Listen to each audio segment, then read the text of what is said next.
Tak pakai mic tak clear. Kita kalau tak pakai mic tak clear. Kita kena pakai juga. Ya. Dia kurang sikit. Dia pakai juga. Ganggu juga.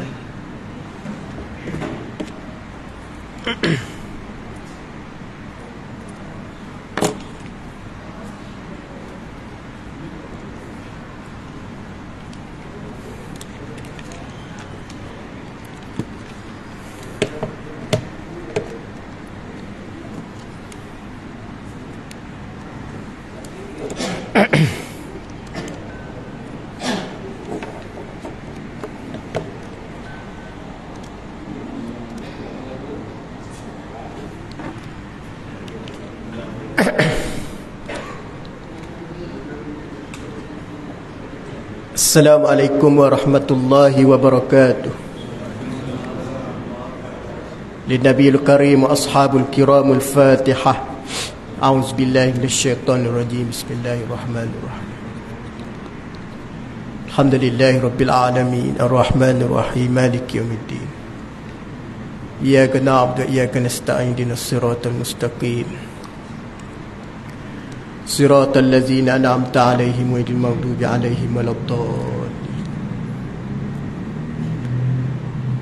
Alhamdulillahi rabbil alamin wassalatu wassalamu ala rasulillah wa ala alihi wa ashabihi ajma'in. Subhanaka la ilma lana illa ma 'allamtana innaka antal alimul hakim. Qala rabbi shrah li sadri wa yassir li amri wahlul 'uqdatam min lisani yafqahu qawli. Allahumma salli ala sayidina Muhammadin al-Fatih lima ughliq wal khatimi lima sabaqa nasiril haqqi bil haqqi wal hadi ila siratikal mustaqim wa ala alihi haqqa qadrihi wa miqdarihi al-azim. Amma ba'd.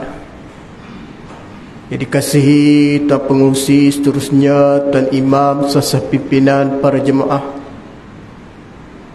muslimin dan muslimat yang dimulia diberkati oleh Allah Subhanahu wa taala sekalian. Pertama dan utama pada malam ni kita merafakkan setinggi-tinggi kehadrat Allah. Dengan izin dan inayahnya kita masih diberi kesempatan, diberi ruang oleh Allah Subhanahu wa taala sama-sama dapat hadir, terutamanya mendirikan solat secara berjamaah. Kita juga diberi peluang sama-sama berada di dalam majlis ilmu, mudah-mudahan kita diberi kefahaman oleh Allah Subhanahu wa taala, dan mudah-mudahan juga kita diberi kekuatan untuk terus istiqamah setelah Allah taala beri kita peluang memasuki ke dalam bulan baru di dalam Islam. Maka mudah-mudahan kita bernekat dan kita meletakkan keazaman, ya Allah, berilah kekuatan pada diriku ini, ya Allah, untuk terus melangkah pada tahun ini dalam keadaan mempertingkatkan amalan serta ketakwaan, yang berhijrah dalam keadaan melakukan kebaikan dan mempertingkatkan lebih baik lagi, insya-Allah. Maka mudah-mudahan insya-Allah Allah Ta'ala beri kita kekuatan dalam kita menempuhi cabaran dalam kehidupan kita ni para jemaah. Yang sudah pasti cabaran ini yang kita akan tempuhi dalam keadaan penuh dengan kekuatan diberi oleh Allah. Maka di antaranya ialah fastaqim, kata Allah, diberi keutamaan apa dia, ketetapan seperti mana yang diarahkan oleh Allah Subhanahu wa taala kepada orang beriman. Antara ketetapannya ialah pertama, memastikan setiap apa yang kita buat ini, tindak tanduk kita ini bertepatan dengan apa yang diajar oleh kekasih Nabi SAW. Apabila kita buat benda yang berkait apa yang Nabi ajar, insya-Allah dia tidak akan menjadi kita masalah meneruskan kehidupan. Dan berjanji juga para jemaah sekalian untuk kita terus berubah demi kepada kebaikan, dan mudah-mudahan kita diberi pertolongan oleh Allah Subhanahu wa taala, insya-Allah. Pada malam ni kita sambung yang seterusnya perbincangan pada kitab pengajian kita, hadis yang ke 36. daripada kitab Al-Adabul Mufrad mengenai satu perbincangan, tajuk dia Babur birri walidaini ba'da mautihima. Satu tajuk perbincangan mengenai menyatakan berbakti kepada mereka keduanya walaupun mereka telah kembali ataupun meninggal dunia. Sebagai seorang Muslim yang beriman dengan hari kematian, maka kita perlu menerima kematian ini adalah satu kepastian. Apabila kita tahu kematian ini kepastian, tak ada cara lain melainkan kita bersiap sedia untuk menuju kepada kematian. Bukan sekadar kita menyebut kematian, akan tetapi dalam keadaan bersiap sedia dengan amalan soleh. Ustaz tengok tuan-tuan hari ni ada kursus jenazah. Ramai pengungsi rupanya join kan. Kena dengan cuti, kena dengan orang nak belajar, mana tepat. Baguslah buat kursus jenazah tahun baru, masuk awal Muharram buat kursus jenazah, comel.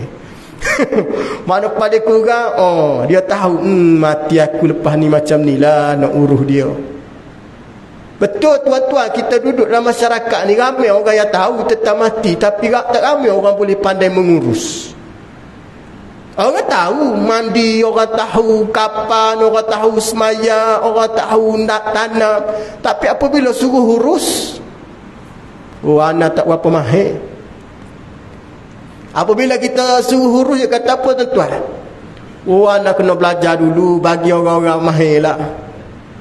Baru kita kursus baru tahu kan. Satu lagi, ilmu mandi jenazah ni kalau kita tak praktik, dia hilang. Setuju tak pengungsi? Cuba tak mandi setahun orang, suruh mandi rasa Nah, hak tu benda yang di antara dia disebut kita kena gilakkan. Di antaranya ialah ilmu-ilmu tersebut. Walaupun kita tahu ramai di kalangan kita ni ada yang tak boleh, ada yang boleh. Mana ustaz tengok kalau orang boleh join dan orang yang boleh mengikuti itu di antara kekuatan lah, persiapan. Tuan-tuan, mati ni bukan benda main tuan. Tak, dia punya detailnya, dia punya apa dia, perlu kepada ilmu, perlu kepada kefahaman. Kalau orang tahu betul-betul mandi jenazah ni lebih lembut, lebih molek berbanding mandi orang yang hidup. Setuju tak? Mandi orang hidup boleh nak gosok, ambil beru sabuk gosok. Dia kata sakit, tak boleh gosok kita. Jenazah tak boleh. Kena lembut, kena tuan-tuan, kena beradab molek.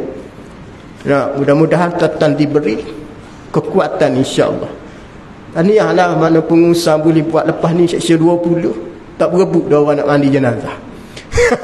Maknanya mati ada orang je. Makna tak payah pengungsi kata siapa dia free hari ni, tak payah. Anak-anak.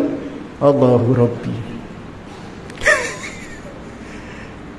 Tunggu tuan-tuan, benda yang kata ilmu ni nak.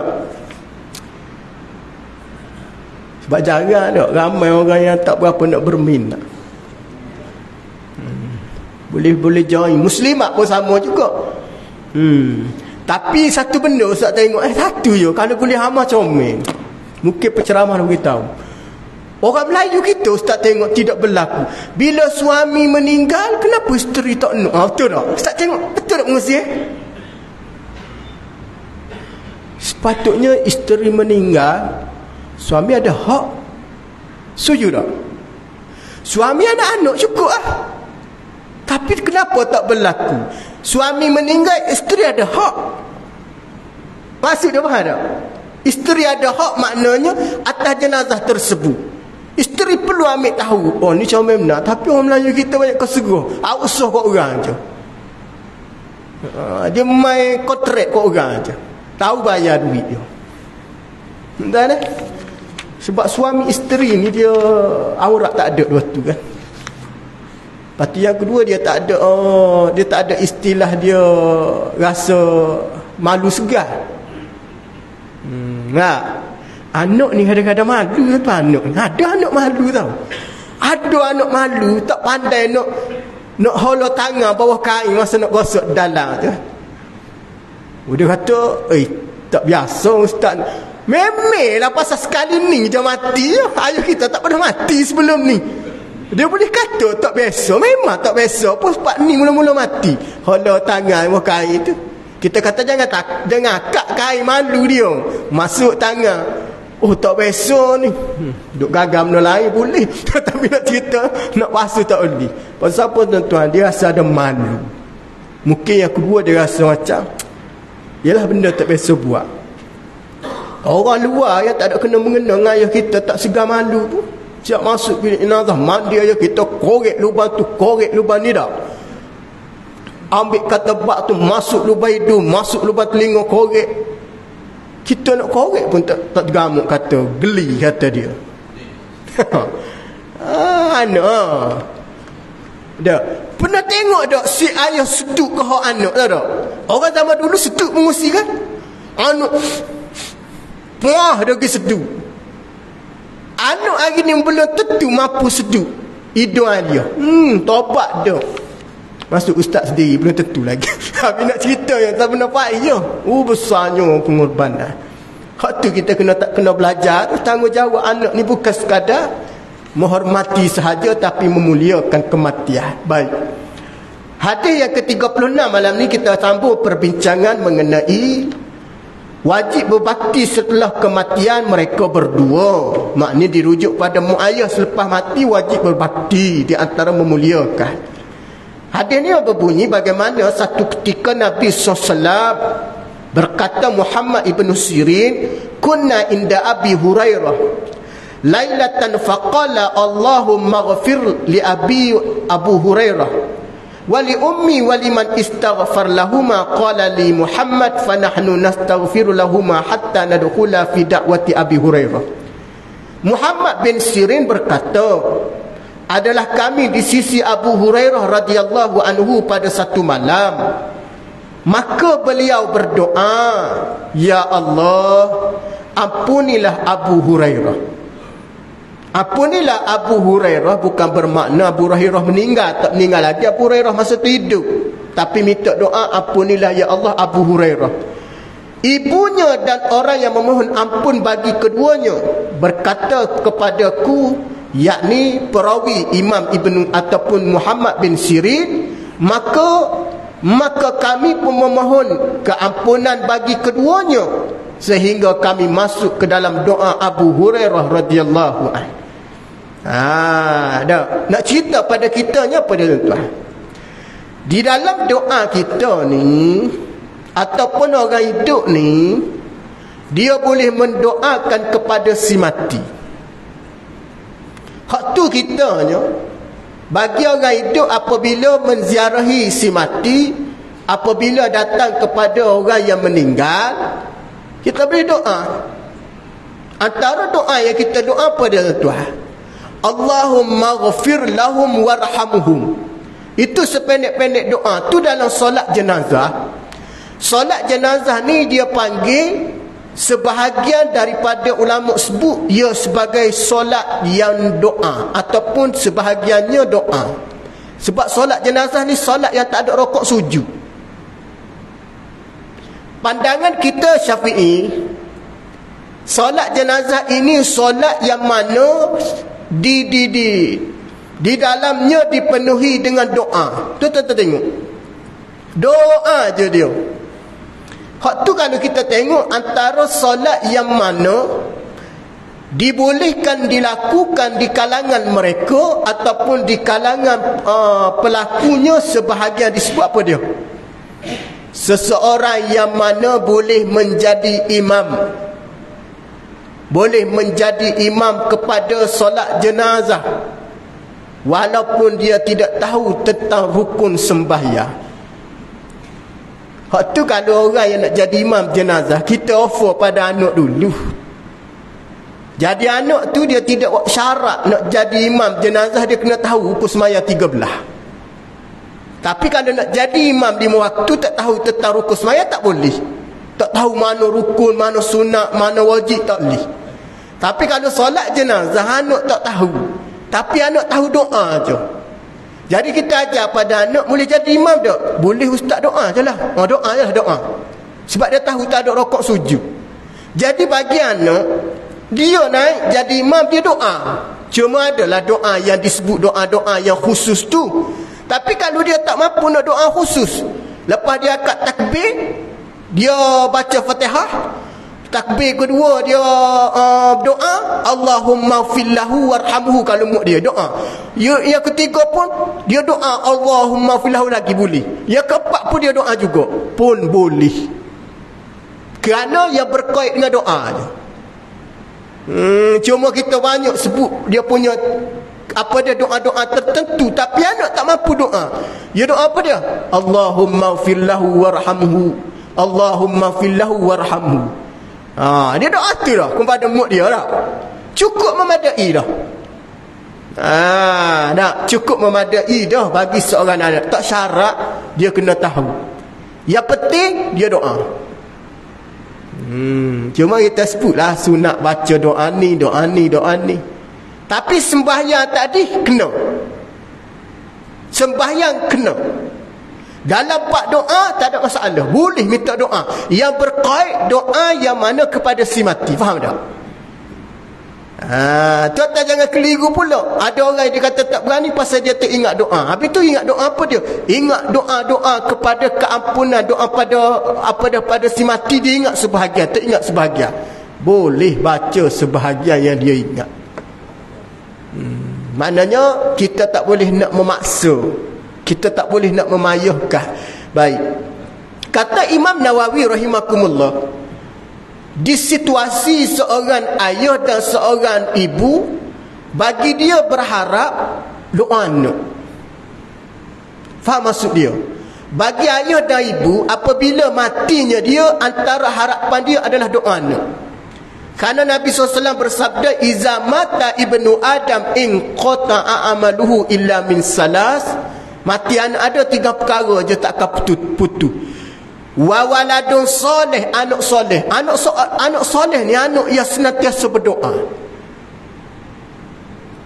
Jadi kalau kita tengok di segi susunan, mu ayah nak doa anak dulu. Hak tu dalam fiqh dia kata, bila mana meninggalnya seorang dari kalangan kamu, maka kamu beri peluang kepada keluarganya, anak dia ataupun keluarga dia untuk mengimamkan solat. Hak tu tempat kita jadi amalan. Mesti imam kata, ada ke pewaris yang nak jadi imam pada jenazah ni? Dah, beri laluan. Tiba-tiba pewaris kata, tak apalah, saya wakil kepada tuan imam. Di segi adat dia minta dulu dan izin ataupun beri peluang kepada pewaris dia. Jadi kalau kita ada di kalangan waris, kita lalu boleh hak mampu, hak ada kekuatan, hak mana ada ilmu sikit, kita afdal kita naik. Jangan bagi ke imam, afdal kita naik. Sebab apa dia tuan-tuan? Harapan bagi keluarga ataupun orang meninggal tadi, orang yang paling hampir daripada keluarga dia. Lepas ni kalau boleh, kalau meninggal keluarga kita, tak kira lah adik-beradik ke, 2 pupu ke, sepupu ke, pak saudara ke, biar kita naik jadi imam. Kenapa tuan-tuan? InsyaAllah suatu hari nanti anak kita menimamkan kita balik, kerana usaha kita nak benar baik tu ada. Begitu juga berlaku bagaimana didoakan kepada Abu Hurairah radhiyallahu an. Kita tahu Abu Hurairah ni masuk Islam awal, ibunya lewat sedikit. Islam Abu Hurairah, ibunya didoa oleh Nabi sallallahu alaihi wasallam. Kerana berkat doa Nabi, kerana Abu Hurairah ni rapat dengan Nabi, minta, ya Rasulullah, boleh tak aku nak supaya mu aku ni didoakan supaya kembali kepada Islam. Sebab ibu dia ni, ibu Abu Hurairah, sebelum dia Islam, dia cukup-cukup sayang pada anak dia.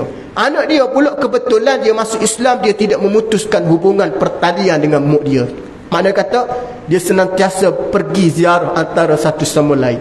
Rupanya ulama sebut, Islamnya Abu Hurairah tidak menggugat kedudukan ibu dia dan tidak mengganggu agama ibu dia. Hak tu dia jadi menarik kepada Islam. Hak tu kalau kita tengok dakwah kita hari ni, seorang anak nak mengajar ibu ni, mak dan keluarganya kepada agama, anak kena tunjuk contoh tauladan baik. Mak ibu ayah ni tengok, juruhnya baiknya soleh anak aku, 5 waktu solat berjemaah. Kadang-kadang nak ajak mu ayah ni mari masjid ni bukan benda senang. Contoh tauladan. Tengok. Minta doa, ya Allah, lembutkan hati kedua orang tuaku, ya Allah, supaya nak mendirikan solat berjemaah, ya Allah. Doa setiap malam. InsyaAllah satu hari nanti dia akan mari. Hak Islam dah tu. Hak tak Islam pun boleh doa. Hak Islam lagi boleh. Sebab di antara doa yang Allah Ta'ala mudah mustajab berkait dengan mu'ayyah. Doalah. Ni amal lah ni. Dia amal oleh sahabat Nabi SAW. Antara doa tadi dia tolak Antara doa yang tidak ditolak, dia sebut apa dia? Selain kita tahulah doa musafir, doa orang berpuasa, doa orang dizalimi. Dakwatul mazlumi, doa yang tidak ditolak oleh Allah. Ada satu doa juga, kata Imam Nawawi dalam kitab dia, doa yang senantiasa didoakan oleh orang yang ingat pada Allah. Ahli ibadah. Ahli ibadah ni kalau dia doa, tuan-tuan, dimakbulkan oleh Allah. Seperti mana berlaku kepada Bal'am Ba'ura. Bal'am Ba'ura ni doa dia mustajab pasal dia ahli ibadah. Bal'am Ba'ura ni Bani Israel. Bal'am Ba'ura, dia miskin, tuan-tuan, dia doa dia mustajab. Tapi silap Bal'am satu je silapan dia. Dia tak boleh nak kontrol bini dia. Bini dia dikuasai oleh istana Fir'aun. Bini dia dikuasai oleh istana Fir'aun, menyebabkan bini dia kabur dengan tawaran offer yang diberi oleh istana Fir'aun. Tewas dengan habuan dunia. Apabila tewasnya Bal'am Ba'ura ni, tuan-tuan, dia terlalu sayang kepada isteri sampai dia lupa dia ni sebenar kiriman Allah. Dia lupa isteri dia tu kiriman Allah. Apabila isteri minta dia bagi sampai satu masa isteri dia minta supaya pergi berdoa. Doa Bal'am dimakbul, tuan-tuan. Setengah riwayat menyebut Nabi Musa AS sesat dalam perjalanan kerana didoa oleh Bal'am. Tapi Bal'am dia punya penakhiran mati tidak beriman, wal-iyazubillah, kerana dia melakukan perbuatan ataupun melakukan satu dosa dengan Allah, mendoakan keburukan kepada Nabi Musa AS. Nah, ingat tuan-tuan, kita nak marah orang macam mana pun tak boleh nak doa kepada orang keburukan, walaupun kita tahu doa kita mustajab. Tu orang yang solat malam ni, apabila datang ujian pada mereka, kena hati-hati. Orang mari jumpa ustaz, tulis doa kerana boleh tak? Boleh, tak masalah. Doa apa dia? Ana tak puas hati kepada si fulan bin si fulan. Nanti adalah habuang ustaz lah sikit ni. Berapa nak bayar? Aduh. Berapa ustaz nak? Dia perga pula. 1,000 juga. 1,000 tak ada. Tak ada 1,000. 1,000 satu doa boleh. Nak doa apa hari? 40 hari, 40 malam. Boleh lah 5,000 boleh. Nak ikut sebenar 10,000, 5,000 cukup. Takdir dengan izin. Allah Ta'ala nak uji ni tak? Mustajab doa dia. Kawan tu buat, kawan tu jadi. Jadi sungguh, tuan-tuan, bisnes dia jatuh, tom yam dia kedai tutup, peniaga budak kedai makan, apa dia pekerja buat perangai. Dia duk kata doanya mustajab. Apa berlaku, tuan? Seburuk-buruk doa yang Allah Ta'ala beri kepada hambanya dengan bentuk istidraj, dapat, tuan-tuan, dapat. Tapi penakhiran dia ni, tuan-tuan, dia nak minta maaf dengan siapa? Agak-agak, tuan-tuan. Antara taubat yang tidak diterima, taubat orang yang mendoakan kepada anak Adam rosak. Dia tidak akan diterima taubat, melainkan kena minta maaf orang yang dia doa keburukan tadi. Agak-agak nak pergi cari, tuan-tuan. Kena pula kawan tu mati, la haula wala quwata illa billah. Nah, hak kita doa buruk dia supaya jadi buruk, mati, tuan-tuan. Agak-agak nak pergi minta maaf. Hak ni digantung di pada mahsyar. Beberapa di kalangan umat, di kalangan manusia, kerana melakukan ataupun mendoa keburukan orang lain atas dunia. Hak ni tak lepas, tuan-tuan. Allah Ta'ala terima taubat dia dengan Allah, tapi dengan anak Adam dia tak settle lagi. Tu kita nak doa ni, orang-orang ni, tuan-tuan, nak marah macam mana pun, doa kebaikan cukup-cukup lah. Tak? Doa, ya Allah, berilah kebaikan kepada sahabatku. Nah, umumnya tuan-tuan doa dah, sekiranya ya Allah, dia ni tak sedar dengan kelalaian, kau sedarkanlah ya Allah. Sekiranya ia ditipu ya Allah, kau jauhilah daripada penipuan terhadapnya ya Allah. Sekiranya ia dianiaya, dizalimi ya Allah, kau jangan zalim terhadap mereka ya Allah. Cakap yang baik-baik. Soalnya hari ni orang yang berhajat pada kita tadi nak suruh doa buruk, tak wajib kita doa seperti mana dia suruh. Bahkan menjadi satu kewajipan kita doa benda baik, walaupun dia suruh doa kepada benda tak baik. Hak tu di dalam bab doa. Nah, di dalam bab permohonan dengan Allah, hukum melarang kita mengambil upah. Larang ambil upah, tahu tak? Larang ambil upah untuk mohon keampunan. Soal dia nak bagi sedekah lain, soal sedekah lain, soal saguati lain. Yang jadi tak bolehnya sedekah bayaran. Seperti mana kita duk tengok orang duk viral, satu doa nak suruh ampun dosa 1000 bayar contoh, ataupun 100.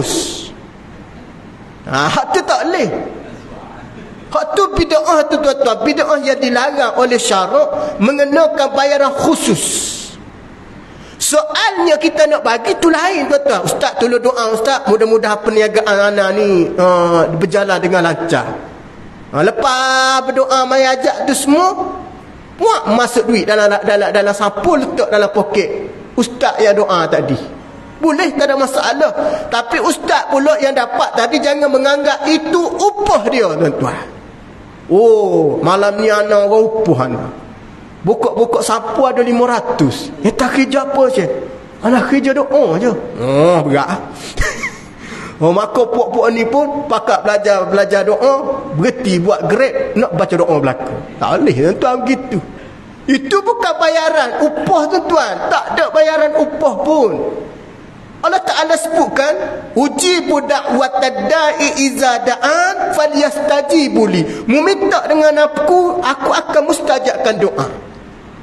Al-Quran ayat ni turun tuan-tuan, tak perkoi bayar baru mustajab, tidak. Siapa-siapa minta dengan aku benda baik, aku mustajabkan doa. Tu saya secara peribadi. Kalau boleh nak tepi sebenarnya pergi baca doa tempat jauh ni. Kalau boleh kita kata Tuan Haji cari imas tempat dululah. Ustaz tak ada sangat dah. Himah kami pun kadang-kadang Sabtu Ahad ni cuti. Bila tak boleh bila. Bila pun kadang-kadang cuti juga. Siapa hak boleh? Cari hak boleh dulu. Kenapa ustaz tak mari? Yalah kadang-kadang lebih baik kita kata ada urusan lah. Sebab kadang-kadang ada orang itu ada orang. Asal kau nak suruh baca doa, ustaz sabar jadi baca doa. Orang lain kurang. Tak boleh hak tu. Hak tu tak boleh tuan-tuan. Hak tu jadi masalah. Dia nampak dia ni dia baca doa, orang lain tak nampak. Jadi nak mengelakkan daripada orang bergantung harap pada kita sahaja, maka kita buka peluang. Tak apalah nak suruh minta tolong kawan nak jadi imam ni boleh tak? Dia sebenarnya tuan-tuan, supaya jangan timbul dalam diri kita ni perasaan, sebab ada orang ni tuan-tuan penuh jumpa dengan seorang ustaz ni. Nah, dia kata, Hana kalau minta tolong ustaz ni ustaz. Ustaz ni ustaz dia cerita kita lah. Kenapa? Mustajab betul doa dia. Apa yang Hana suruh semua jadi. Sekali kita pernah tanya dia, apa perasaan tuan? Perasaan saya ustaz ni hebat. Ustaz ni hebat. Pasal doa saya suruh semua mustajab. Saya boleh katakan 99% doa saya ustaz ni doa mustajab semua. Persoalan kita tanya, tuan pernah doa tak? Saya tak doa pasal doa saya tak mustajab ni, suruh dia je berdoa. Hak tu salah. Hak tu salah tuan-tuan. Tu kita berjelas pada dia, kita jangan sampai jadi golongan muflis. Antaranya ialah orang yang tidak pernah minta dengan Allah untuk diri dia sendiri. Tu muflis di hari kiamat tuan-tuan. Semua suruh orang minta. Yang kedua, kita jangan jadi perangai macam Qarun. Qarun yang suruh Musa, Nabi Musa minta doa kat dia. Pergi jumpa dengan Nabi Musa, ya Musa doalah, doalah, doalah, doa. Mustajab doa Nabi Musa, dia lupa pada Allah. Jadi apabila kita asyik suruh orang berdoa, kita tak pernah berdoa ni, takut bimbang. Kita ni duk merasakan kita ni tak perlu dah kepada doa daripada kita sendiri. Maknanya kalau kita ikut sebenarnya dengan kita sendiri ni tuan-tuan, lebih mustajab berbanding orang lain. Cuma menghormati orang yang soleh, orang yang alim, kita beri peluang pada dia. Cuma di segi bergantung harapan kita, sebaik-baik doa aku sendiri dengan Allah.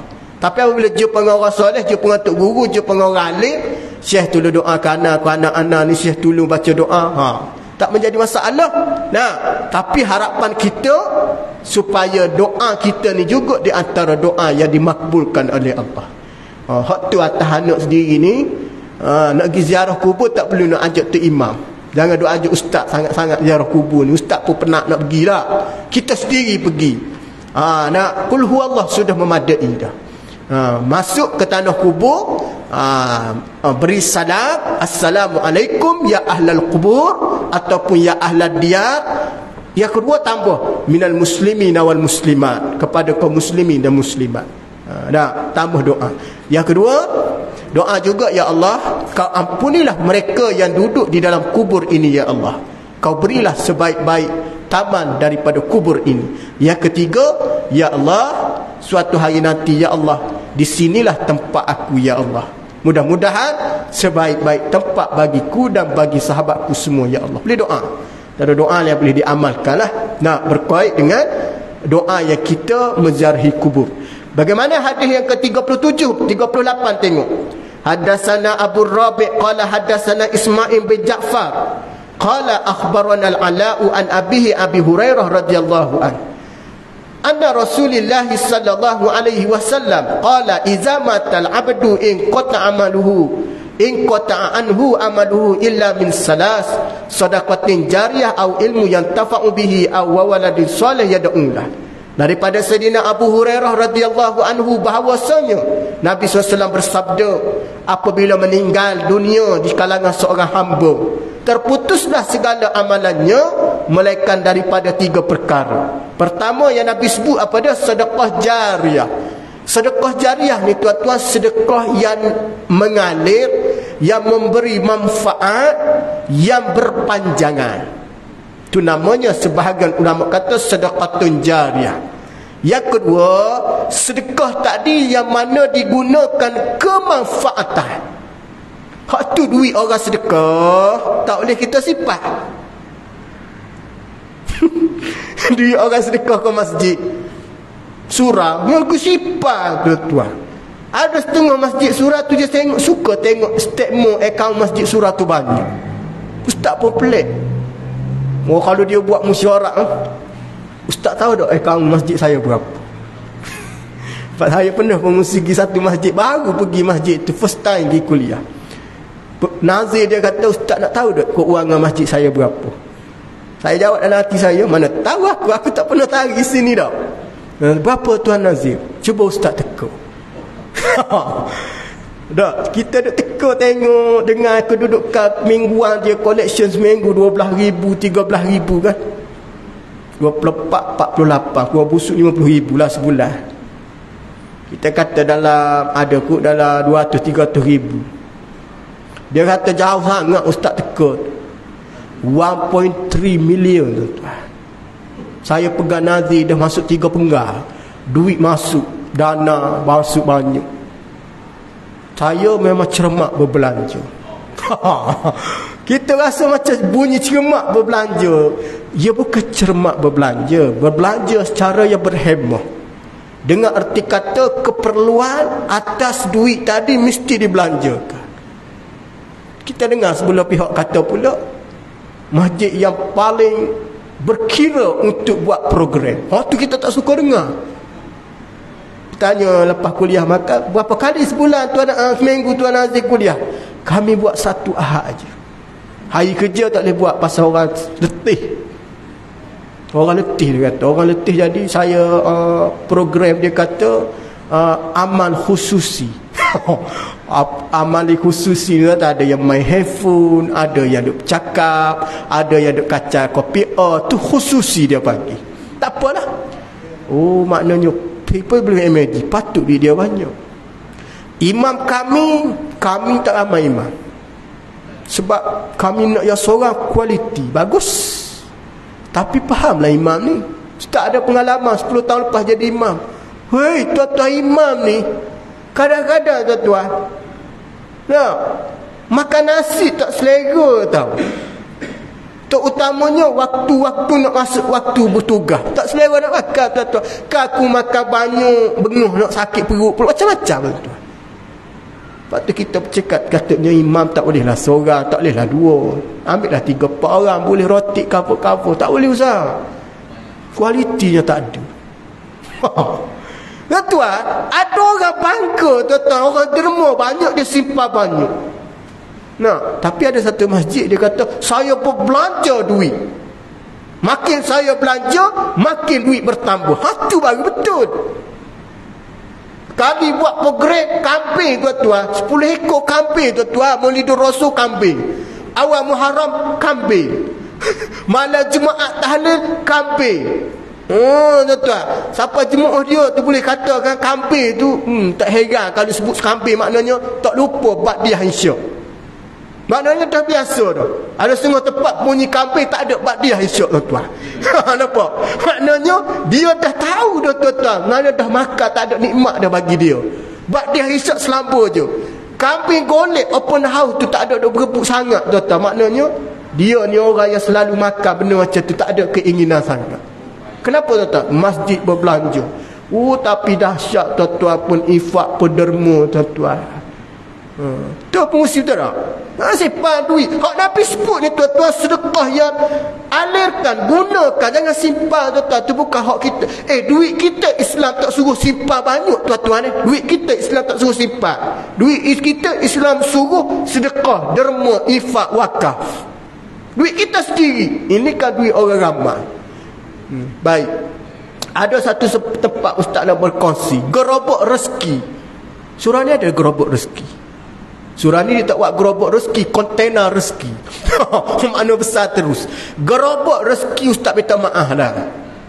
Kalau boleh jangan kunci lah gerobak rezeki tu. Satu tempat tu bukan nak air, apa ambil pengajaran.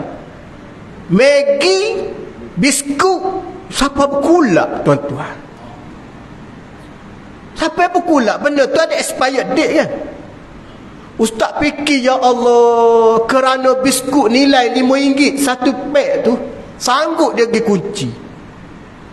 Apa salahnya buka, bagilah orang ambil.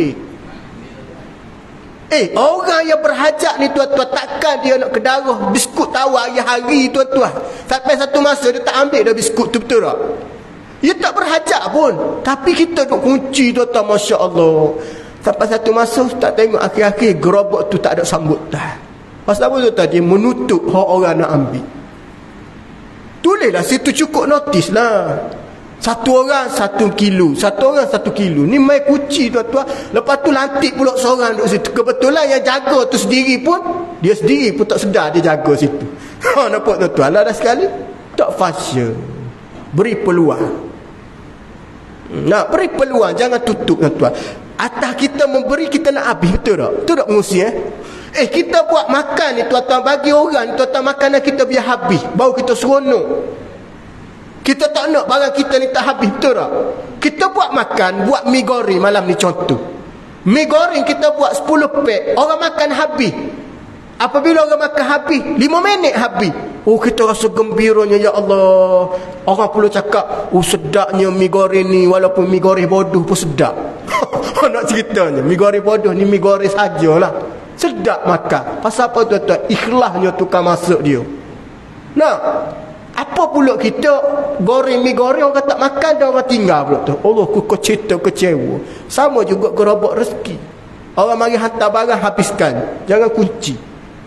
Tak boleh tuan-tuan. Pasal sedekah yang ada kebaikan. Hak kedua Nabi SAW sebut apa dia?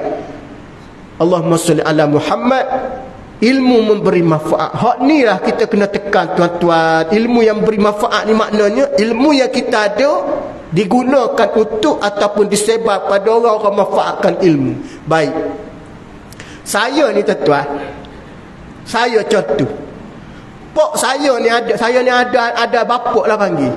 Bapak saya ajar saya ni hantar sekolah agama, boleh mengajar tuan-tuan, boleh sebar ilmu tuan-tuan, walaupun satu ayat orang Nabi sebut, balighu anni walau ayat. Tuan-tuan tahu tak?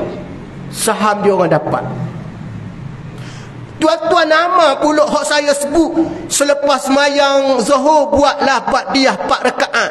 Tuan-tuan nama pula, tuan-tuan buat pula. Saya dapat juga kerana saya sebarkan ilmu. Ilmu beri manfaat.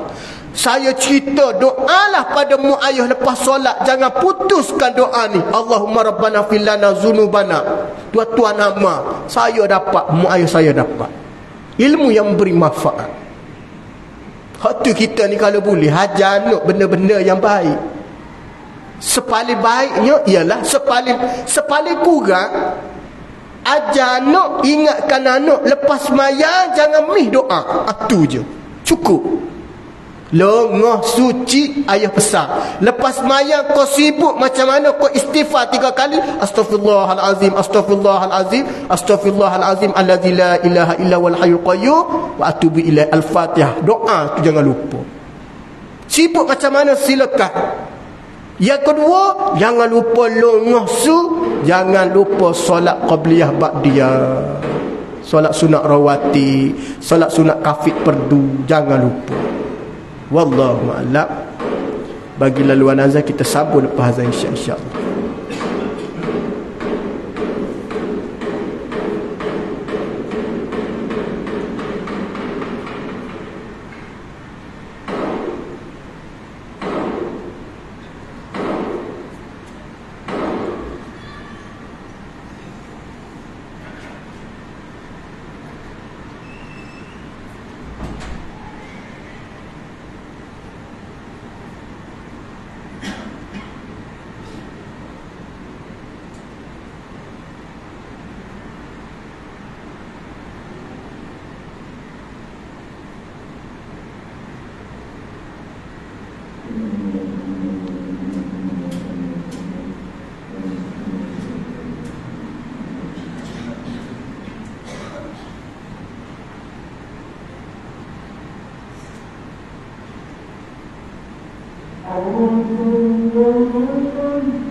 Allahumma salli ala sayyidina Muhammad. Allahumma rabb hadhihi da'wat.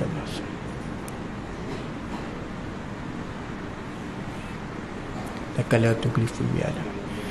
Baik tuan-tuan, kita sambung sikit lagi. Baik, yang disebut ilmu yang memberi manfaat, walaupun ia sepotong ayat, walaupun ia pada lafaznya berbunyi tidaklah panjang, antaranya yang Nabi sebut apa dia? Balighu anni walau ayah, sampaikan daripadaku walaupun satu potong ayat, walaupun pendek. Apa dia kata yang paling pendek? Kita tengok dalam suratul As, wa tawasau bil haqqi wa tawasau bis sabr. Berpesan-pesan dengan kebenaran dan berpesan-pesan dengan kesabaran. Walaupun ayatnya berbunyi pendek, pada lafaznya cukup mudah. Kebenaran, tapi benda yang payah untuk kita nak terima, benar-benar. Contohnya macam mana? Kita tahu kelebihan sedekah tu adalah besar ganjaran pahala. Kita tahu kelebihan datang majlis ilmu ni besar ganjaran pahala. Seumpama dapat ganjaran pahala pergi berjihad, mendatangi ke masjid, melangkah kaki didoakan oleh para malaikat, datang duduk sah depan gambaran seumpama mendapat unta dengan nilai yang mahal, datang awal seumpama binatang yang gemuk, yang seterusnya melebihi daripada kelebihan-kelebihan dunia. Kita cerita pada orang, boleh kedudukan, boleh masuk, pakat-pakat ramai marilah penuh sah depan, pakat-pakat berebut duduk sah depan, pakat-pakat mari rapat sah depan. Tuan-tuan, sebaik-baik pesanan mereka yang mengajak kepada benar. Yang kedua, mengajak kepada orang kepada sabar, berpesan-pesan sabar. Orang ni marah sangat, duk marah pasal tu, duk marah pasal ni, tak setuju orang tu, tak setuju orang ni, kita kata sabar. Macam mana kita nak minta dengan Allah? Wasta'inu bis sabri was salah. Orang duk cerita masalah tak habis-habis pada kita. Ustaz, saya ni boleh menantu, Masya Allah. Masa mula-mula kahwin tu nampak okey, akhir-akhir ni jadi perangai macam hantu. Macam mana nak selesai masalah? Sabar je. Wassalah, minta doa dalam semayang dengan Allah. Minta dengan Allah. Duduk seketika, tuan-tuan dia kata mustajabnya doa dalam semayang. Dia minta, tuan-tuan dia buat. Alhamdulillah, menantu dia sudah jadi malaikat dah, dia kata. Dia jadi hantu, jadi malaikat dah. Dah jadi baik. Dan kita pada tuan-tuan doa. Nah, walaupun benda yang mana payah bagi orang nak terima, tapi kita nasihat lah. Sampai satu masa tuan-tuan mati, tuan-tuan pernah ungkapkan kebaikan pada orang walaupun satu ayat, maka dia menyelamatkan kita di hari kiamat. Masya Allah, tabarakallah. Tu tak Jinadi? Nampak dia ganah sangat nak ajak orang. Tak apa, sikit lagi tuan-tuan terang benderang, lampu menyinari ke dalam kuburnya atas nasihat dia. Tuan-tuan, saya tak harap dinar dan dirham daripada tuan-tuan. Tuan-tuan, nama yang saya cakap, sekiranya saya pendek umur mati, tuan-tuan, insya-Allah pahala lampu sinar bahagia datang dalam kubur kalau tuan-tuan nama. Betul, tuan-tuan? Berfungsi, bayangkan tu ustaz fikir, ada orang kata saya tak nak harta banyak. Tak apa, tak nak harta banyak, tapi tinggallah kebaikan kita masa dunia. Bayangkan kalau kita pergi mengajar sebulan 30 biji masjid, takkan 15 biji masjid tak ada orang doa kita. Mati, tuan-tuan. Masya Allah, tabarakallah. Bukan bangga, tuan-tuan, tapi harapan kita macam tu. Saya tak bangga. Ada orang kata macamlah confirm sangat ustaz. Janji Allah ni, tuan-tuan, bukan janji saya, janji Allah. Innallaha la yukhliful mi'ad. Allah Ta'ala tak pernah menyalahi janji. Orang ingat Ustaz Sabah pernah mengajar hari Rabu minggu ketiga surah kami. Dia tak ada Al-Fatihah. Tuan-tuan, contoh. Tuan-tuan, saya duduk dalam kubur tengok, sejuknya ya Allah. Rupanya Haji Nordin hantar Fatihah kat aku, Masya Allah. Mana buat, tuan-tuan? Pengusi surau ingat kat aku juga, ya Allah. Mainlah, tuan-tuan.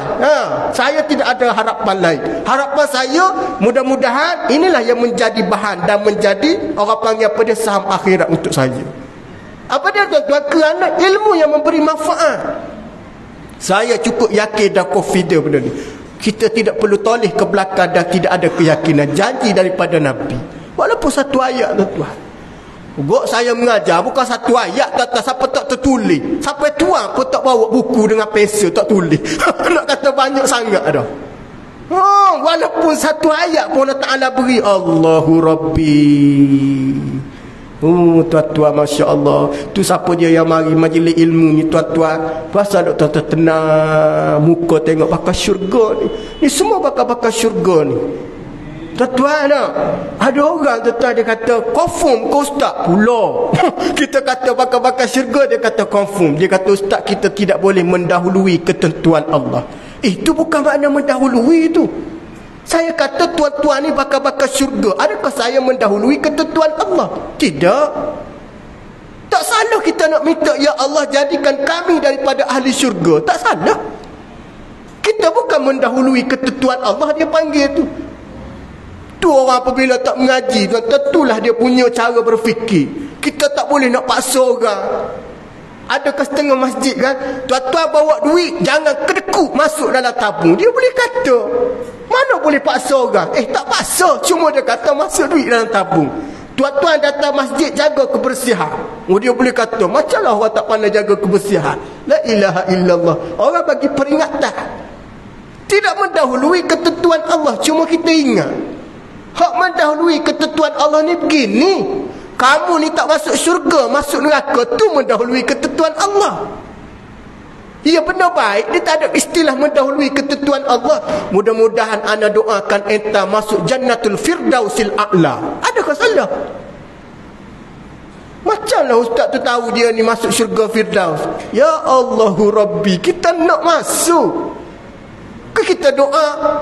Dah, Allah apa dia doa? Allahumma inna nas'aluka ridhaka wal jannah.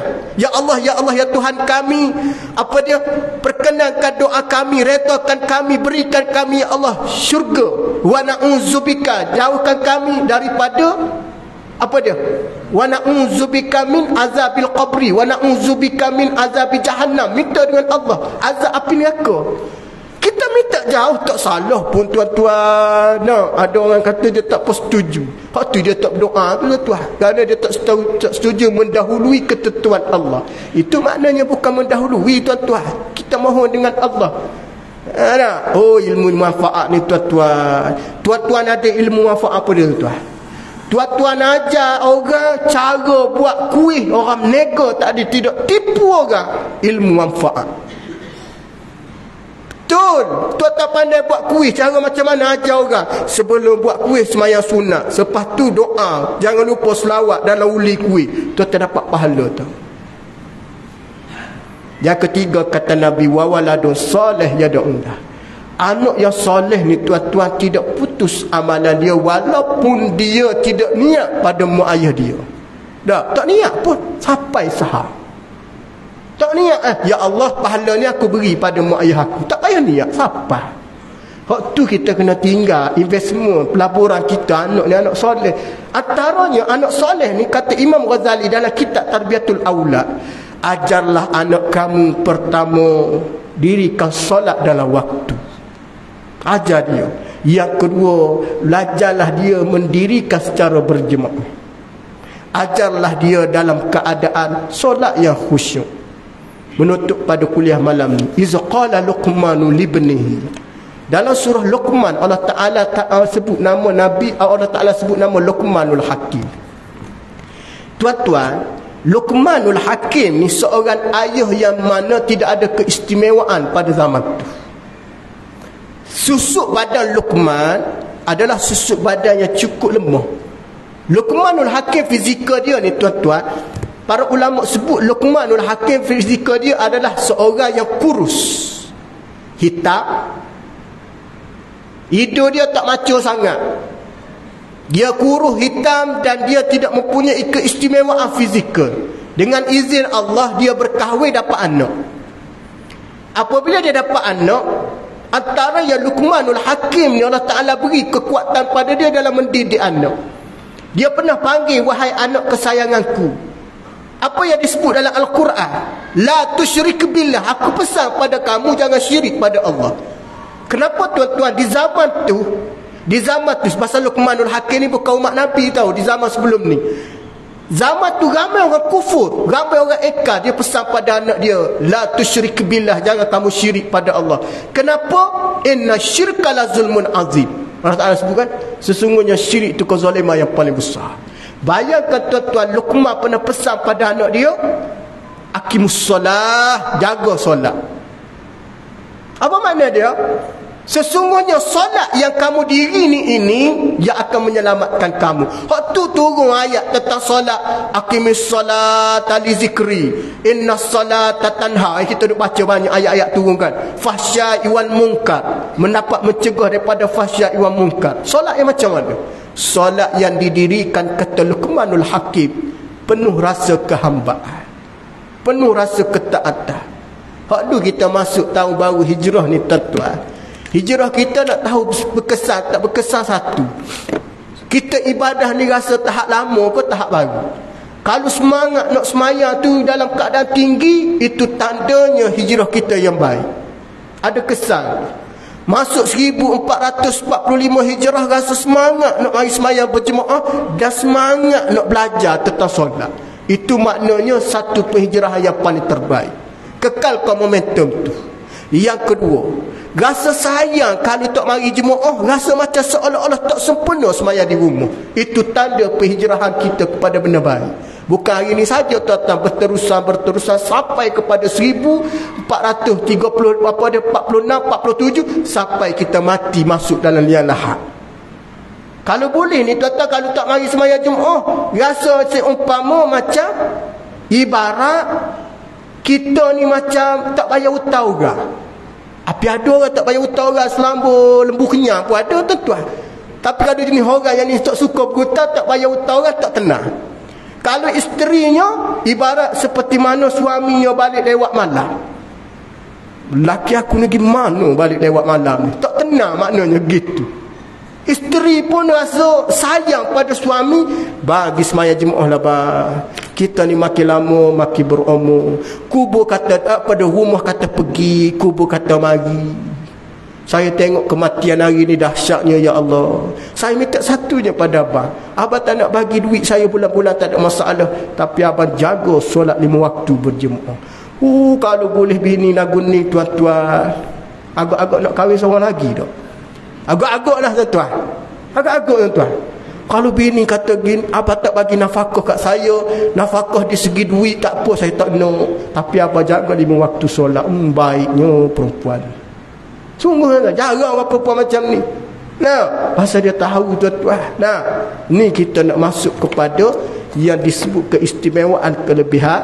Kita bukan sekadar nak dengar hijrah Nabi Madinah ke Mekah Madinah, sahabat Nabi ikut Ansar, Muhajirin ikut Nabi semua. Kita tak nak kedai tu. Kita nak tengok diri kita ni hijrah berubah ke arah mana. Sebab acak kali tahun mari tahun hijrah kita dengar cerita yang sama, tapi perubahan kita tidak ke arah ataupun yang lebih baik kan. Cuba kita buat yang lebih baik. Nah, daripada semayang kurang pada semayang banyak, bermakna semayang sunat kurang pada banyak. Daripada puasa Isnin Khamis payah, cuba berpuasa Isnin Khamis. Daripada sedekah kurang, tambahkan nilai sedekah. Dulu RM1, punya ekonomi tak stabil, aku sedekah RM2. Lagi baik tuan-tuan. Betul, itu dia punya konsep kita dengan Allah. Lagi tak cukup, lagi tu kita bagi untuk agama. Lagi tak cukup, lagi tu kita buat, kerana kita akan dicukupkan oleh Allah.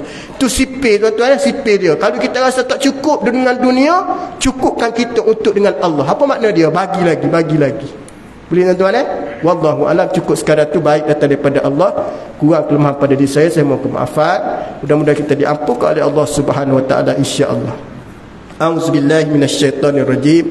Bismillahirrahmanirrahim. Allahumma faqqihhu fid-din wa 'allimhu at-ta'wil. Allahumma ihdinas siratal mustaqim minan nabiyyin was-siddiqin wasyuhada'i was-salihin wa hasuna ulaika rafiqa ya arhamar rahimin. Wassallallahu ala Muhammad walhamdulillahi rabbil alamin. Assalamu alaikum warahmatullahi wabarakatuh.